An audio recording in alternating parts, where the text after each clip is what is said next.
Hi hello friends, ಹೇಗಿದ್ದೀರಾ friends? ಇವತ್ತು ನಾನು ನಿಮ್ಮ ಜೊತೆ ಗರಿ ಗರಿಯಾಗಿರುವಂತಹ ಕ್ರಿಸ್ಪಿ ದೋಸೆ ಮಾಡೋದು ಹೇಗೆ ಅಂತ ಶೇರ್ ಮಾಡ್ತಾ ಇದ್ದೇನೆ.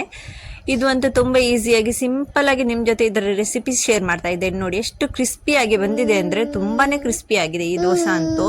ನಾವು ಹೊರಗಡೆ ಮಸಾಲೆ ದೋಸೆ ಎಲ್ಲ ತಿನ್ನುವಾಗ ಎಷ್ಟು ತಿಳುವಾದ ಹಾಗೂ ಕ್ರಿಸ್ಪಿಯಾಗಿ ಕೊಡ್ತಾರೆ, ಅದೇ ಥರ ದೋಸೆ ಇದು ನೋಡಿ. ಇಲ್ಲಿ ನಾನು ಅಕ್ಕಿಯನ್ನು ಹಾಗೂ ಉದ್ದಿನ ಬೇಳೆಯನ್ನು ಫಸ್ಟಿಗೆ ನೆನೆಸಿಟ್ಕೋತೇನೆ. ಅದು ಎಷ್ಟು ಹೇಗೆ ಏನು ಅಂತ ನಿಮ್ಮ ಜೊತೆ ಅದನ್ನು ಕೂಡ ಶೇರ್ ಮಾಡ್ತೇನೆ. ಇಲ್ಲಿ ನಾನು ಈ ಮಿಲ್ಕ್ ಮೇದದ ಈ ಡಬ್ಬದಲ್ಲಿ ನಾನು 4 ಡಬ್ಬ ಅಕ್ಕಿ ತಗೊಂಡಿದ್ದೇನೆ. 4 ಡಬ್ಬ ತಗೊಂಡಿದ್ದೇನೆ ಅಕ್ಕಿ. ಇದು ನಾನು ಇದರಲ್ಲೇ ಮೆಜರ್ಮೆಂಟ್ ಡಬ್ಬ ನೋಡಿ. ನೀವು ಯಾವ ಡಬ್ಬದಲ್ಲಿ ಅಕ್ಕಿ ತಗೋತೀರಾ ಅದೇ ಡಬ್ಬದಲ್ಲಿ ಒಂದು 4 ಅಕ್ಕಿ ತಗೊಂಡ್ರೆ 2 ಉದ್ದಿನಬೇಳೆ ತಗೊಳ್ಬೇಕು. ಇಲ್ಲಿ ನೋಡಿ, ಈ ಡಬ್ಬದಲ್ಲಿ 2 ಡಬ್ಬ ಉದ್ದಿನಬೇಳೆ ತಗೊಂಡಿದ್ದೇನೆ. ಈ ಥರ ನೀವು ಮೆಜರ್ಮೆಂಟ್ ಹಾಕಿದ್ರೆ ಅಂತೂ ಕರೆಕ್ಟಾಗಿ ನಿಮ್ಮ ದೋಸೆ ಕೂಡ ಹೊರಗಡೆ ಸಿಕ್ಕುವಂಥ ಮಸಾಲೆ ದೋಸೆ ಥರನೇ ಆಗ್ತದೆ ನೋಡಿ. ಈಗ ಇದನ್ನೆಲ್ಲ ಈ ಅಕ್ಕಿ ಹಾಗೂ ಉದ್ದಿನಬೇಳೆಯನ್ನು ವಾಶ್ ಮಾಡಲಿಕ್ಕೆ ಉಂಟು. ಸ್ವಲ್ಪ ಮೆತ್ತೆ ಕೂಡ ಹಾಕ್ತೇನೆ, ಜೀವಕ್ಕೂ ಒಳ್ಳೆಯದು ಹಾಗೂ ಮೆತ್ತೆಯಿಂದ ಟೇಸ್ಟ್ ಹಾಗೂ ಪರಿಮಳ ಕೂಡ ತುಂಬ ಒಳ್ಳೆಯದಿರ್ತದೆ ದೋಸೆಯದ್ದು. ಅದಕ್ಕೋಸ್ಕರ ನಾನು ಮೆಂತೆಯನ್ನು ಕೂಡ ಹಾಕಿದ್ದೇನೆ. ಹಾಗೂ ಇಲ್ಲಿ ಅಕ್ಕಿ ಹಾಗೂ ಉದ್ದಿನ ಬೇಳೆಯನ್ನು ಚೆನ್ನಾಗಿ ವಾಶ್ ಮಾಡಿ ನಾನು ಇಲ್ಲಿ ನೆನೆಯಲಿಕ್ಕೋಸ್ಕರ ಇಡ್ತೇನೆ. ನಾನು ಇದು ರಾತ್ರಿ 8 ಗಂಟೆಗೆ ನೆನೆಸಿದ್ದು. ನಾನು ಇದನ್ನು ಗ್ರೈಂಡ್ ಮಾಡುವಾಗ ಅರ್ಧ ರಾತ್ರಿ 1 ಗಂಟೆಗೆ ಗ್ರೈಂಡ್ ಮಾಡಿದ್ದೇನೆ. ನಾನು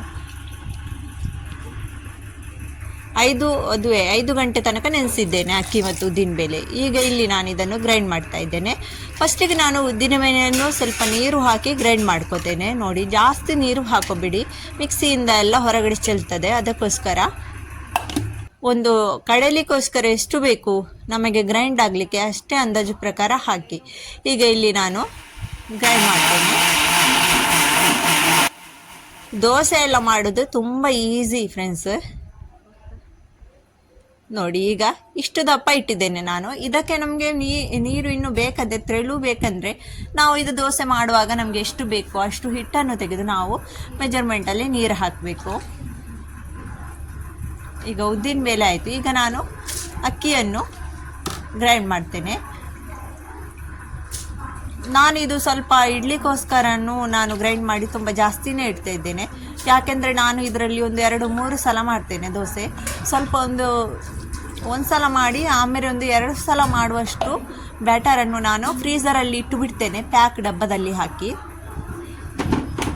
ನನಗೆ ಎಷ್ಟು ಬೇಕು ಅಷ್ಟು ಬ್ಯಾಟರನ್ನು ತೆಗೆದು ನಾನು ಅದಕ್ಕೆ ಎಷ್ಟು ಬೇಕು ಅಷ್ಟು ನೀರು ಬೆರೆಸಿ, ಉಪ್ಪು ಬೇಕಾದರೆ ಉಪ್ಪು ಹಾಕಿ ಅದನ್ನು ದೋಸೆ ಮಾಡ್ತೇನೆ. ಬಾಕಿ ಬ್ಯಾಟರ್ಗೆ ನಾನು ನೀರೇನು ಹಾಕೋದಿಲ್ಲ. ನಾನು ಹೇಗೆ ಕಡೆದು ಇಟ್ಟಿದ್ದೇನೆ ಅದನ್ನು ಮರುದಿವಸ ಬ್ಯಾಟರನ್ನು ಅದೇ ಥರ ಫ್ರೀಝರಲ್ಲಿ ಒಂದು ಡಬ್ಬದಲ್ಲಿ ಪ್ಯಾಕ್ ಮಾಡಿ ಇಟ್ಟು ಬಿಡ್ತೇನೆ.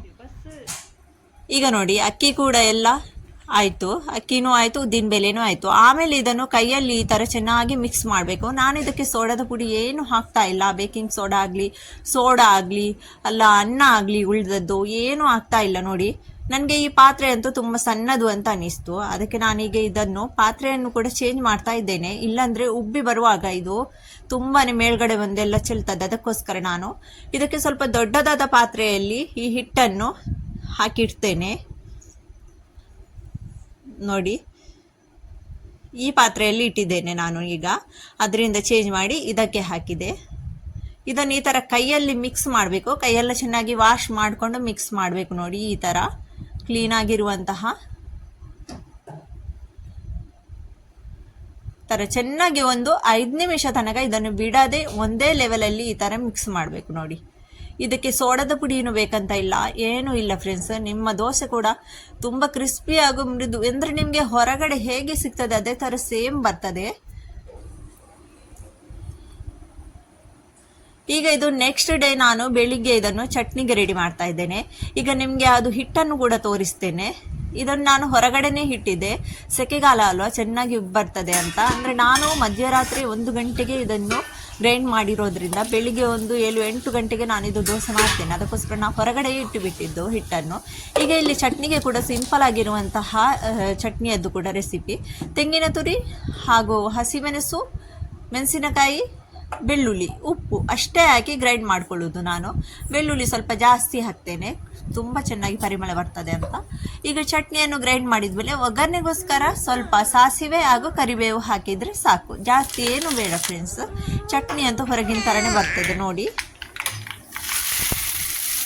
ಚಟ್ನಿ ಕೂಡ ನಾನು ತುಂಬಾ ನೀರಾಗಿ ಮಾಡ್ತಾ ಇಲ್ಲ, ಸ್ವಲ್ಪ ಗಟ್ಟಿಯಾಗಿ ಚಟ್ನಿಯನ್ನು ಇಟ್ಟಿದ್ದೇನೆ ನೋಡಿ. ಚಟ್ನಿ ಕೂಡ ಘಮ್ ಅಂತ ಇದೆ ಫ್ರೆಂಡ್ಸ್, ತುಂಬಾ ಚೆನ್ನಾಗಿ ಬಂದಿದೆ ಚಟ್ನಿ ಕೂಡ. ಈಗ ದೋಸೆಯದ್ದು ಹಿಟ್ಟನ್ನು ನಿಮಗೆ ತೋರಿಸ್ತೇನೆ ನೋಡಿ, ಎಷ್ಟು ಉಬ್ಬಿ ಬಂದಿದೆ ಅಂತ. ಇದು ಚೆನ್ನಾಗಿ ಹುಳಿ ಬಂದಿದೆ. ಈಗ ಇದಕ್ಕೆ ನಾನು ಉಪ್ಪನ್ನು ಹಾಕ್ತಾ ಇದ್ದೇನೆ. ಉಪ್ಪನ್ನು ಹಾಕಿ ನನಗೆ ಎಷ್ಟು ಬೇಕೋ ಅಷ್ಟು ಬ್ಯಾಟರನ್ನು ಇದರಿಂದ ತೆಗಿತೇನೆ, ಇದೇ ದಪ್ಪ ಬ್ಯಾಟರನ್ನು. ಬಾಕಿ ಇದರಲ್ಲಿ ಉಳಿದಂತಹ ಹಿಟ್ಟನ್ನು ನಾನು ಫ್ರೀಸರಲ್ಲಿ ಇಡ್ತೇನೆ. ಅದಕ್ಕೂ ಉಪ್ಪು ಬೇಕಂದರೆ ಮತ್ತೆ ನಾನು ದೋಸೆ ಮಾಡುವಾಗ ದಬ್ಬ ತೆಗೆಯುವಾಗ ಅದಕ್ಕೆ ಉಪ್ಪು ಹಾಕಿ ನೀರು ಹಾಕಿ ಎಷ್ಟು ಕಲಿಸ್ಬೇಕು ಅಷ್ಟು ರೆಡಿ ಮಾಡ್ತೇನೆ. ಇದು ನನಗೆ ಈಗ ಬೇಕಾಗಿರುವಷ್ಟು ನಾನು ತೆಗಿತಾ ಇರೋದು ಇದರಿಂದ. ನೀವು ಇದೇ ಥರ ಮಾಡಿ ಇಟ್ಕೊಳ್ಬೋದು ಫ್ರೆಂಡ್ಸ್ ಫ್ರೀಸರಲ್ಲಿ ಎಲ್ಲ. ಯಾವಾಗಾದರೂ ಬೇಕಂದರೆ ಒಂದು 5 ಗಂಟೆ ಮೊದಲು ನಾವು ಅದನ್ನು ಹೊರಗಡೆ ತೆಗೆದಿರಬೇಕು, ಅಂದರೆ ಐಸ್ ಆಗಿರ್ತದೆ ತುಂಬ ಗಟ್ಟಿ ಫ್ರೀಸರಲ್ಲಿ ಇಟ್ಟರೆ ಎಲ್ಲ ಹಿಟ್ಟು. ಈಗ ನೋಡಿ ಇಷ್ಟು ಬ್ಯಾಟರ್ಗೆ ನೀರೆಲ್ಲ ಹಾಕಿ ನಾನು ಒಂದು ಹದಕ್ಕೆ ತಂದಿದ್ದೇನೆ ಇದನ್ನು ನೋಡಿ. ಈಗ ದೋಸೆ ಮಾಡೋಣ. ಇಲ್ಲಿ ತವ ಅಂತೂ ಗರಂ ಆಗ್ತಾ ಇದೆ, ಬಿಸಿ ಆಗ್ತಾ ಇದೆ.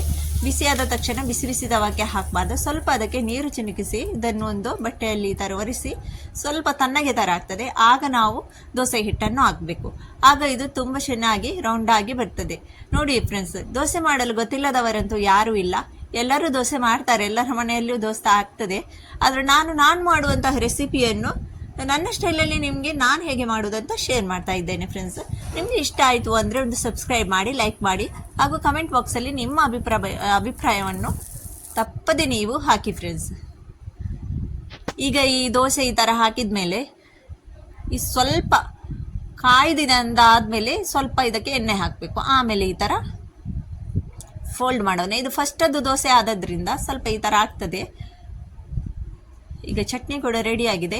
ನೆಕ್ಸ್ಟ್ ದೋಸೆ ಕೂಡ ಹಾಕ್ತಾ ಇದ್ದೇನೆ. ಈಗ ಫಸ್ಟದ್ದು ದೋಸೆ ಯಾವಾಗಲೂ ಅದೇ ಥರ ಆಗಿಬಿಡ್ತದೆ ಫ್ರೆಂಡ್ಸ್, ನಾನು ಯಾವಾಗಲೂ ಕಾವಲಿಯಲ್ಲಿ ಹಾಕುವಾಗ ಅದೇ ಥರ ಸ್ವಲ್ಪನಾದರೂ ಅದು ಆಚೆ ಈಚೆ ಆಗ್ತದೆ. ಈಗ ನೋಡಿ ನೆಕ್ಸ್ಟ್ ದೋಸೆ ಕೂಡ ರೆಡಿ ಆಯಿತು. ನೆಕ್ಸ್ಟ್ ಸ್ವಲ್ಪ ಆಚೆ ಈಚೆ ಆಗ್ತದೆ ದೋಸೆ ಹಾಕುವಾಗ, ಆಮೇಲೆ ಎಲ್ಲ ಕರೆಕ್ಟ್ ಲೆವೆಲ್ಗೆ ಬಂದು ಚೆನ್ನಾಗಿ ಆಗ್ತದೆ. ದೋಸೆ ಚೆನ್ನಾಗಿ ಕಾಯಿಸುವಾಗ ನಮಗೆ ಒಂದು ಐಡಿಯಾ ಕೂಡ ಸಿಗ್ತದೆ. ಇದು ಒಂದು ಸೈಡು ಸ್ವಲ್ಪ ಜಾಸ್ತಿ ಕಾಯಬೇಕಿತ್ತು, ಇನ್ನು ನೆಕ್ಸ್ಟ್ ಅದೆಲ್ಲ ದೋಸೆ ತುಂಬ ಚೆನ್ನಾಗಿ ಬರ್ತದೆ ಫ್ರೆಂಡ್ಸ್. ನೋಡಿ ಈ ದೋಸೆ ಕೂಡ ರೆಡಿ. ಇಲ್ಲಿ ನಾನು ಇವರಿಗೆಲ್ಲ ಬ್ರೇಕ್ಫಾಸ್ಟದ್ದು ರೆಡಿ ಮಾಡ್ತಾ ಇದ್ದೇನೆ ನೋಡಿ. ನಮ್ದು ಇವತ್ತದ್ದು ಬ್ರೇಕ್ಫಾಸ್ಟ್ ದೋಸೆ ಹಾಗೂ ಚಟ್ನಿ, ಅದ್ರ ಜೊತೆ ಬನಾನಾ ಕೂಡ. ನೋಡಿದ್ರಲ್ಲ ಫ್ರೆಂಡ್ಸ್, ದೋಸೆ ಮಾಡೋದಂತ ತುಂಬ ಈಸಿ, ನೀವು ಕೂಡ ಟ್ರೈ ಮಾಡಿ. ಈ ದೋಸೆ ಅಂತ ತುಂಬ ಚೆನ್ನಾಗಿ ಕಡಕ್ಕಾಗಿ ಬಂದಿದೆ ನೋಡಿ, ಕ್ರಿಸ್ಪಿಯಾಗಿ ಬಂದಿದೆ. ದೋಸೆ ಯಾವಾಗಲೂ ಈ ಥರ ಕ್ರಿಸ್ಪಿ ಆಗಿದ್ರೆ ತಿನ್ನಲಿಕ್ಕೆ ಕೂಡ ತುಂಬ ಮಜಾ. ಇದರ ಜೊತೆ ಆಲೂ ಸಾಕು ಕೂಡ ಇದ್ರೆ ತುಂಬಾ ಚೆನ್ನಾಗಿರ್ತದೆ. ನಾನು ತುಂಬ ಅವಸರದಲ್ಲಿದ್ದೆ, ಅದಕ್ಕೋಸ್ಕರ ಆಲೂ ಸಾಗು ಮಾಡಲಿಕ್ಕೆ ಆಗಲಿಲ್ಲ. ಪೊಟಾಟೋದು ಬಾಜಿ ಮಾಡ್ತಾರಲ್ವ ಅದು. ನೆಕ್ಸ್ಟ್ ಟೈಮ್ ಅದು ಕೂಡ ಶೇರ್ ಮಾಡ್ತೇನೆ. ಇನ್ನು ನೆಕ್ಸ್ಟ್ ಸಿಗ್ತೇನೆ ಇನ್ನೊಂದು ಇದೇ ಥರ ವೀಡಿಯೋದಲ್ಲಿ ಈಸಿಯಾಗಿರುವಂಥ. ಅಲ್ಲಿ ತನಕ ಟಾಟಾ ಬಾಯ್, ಟೇಕ್ ಕೇರ್.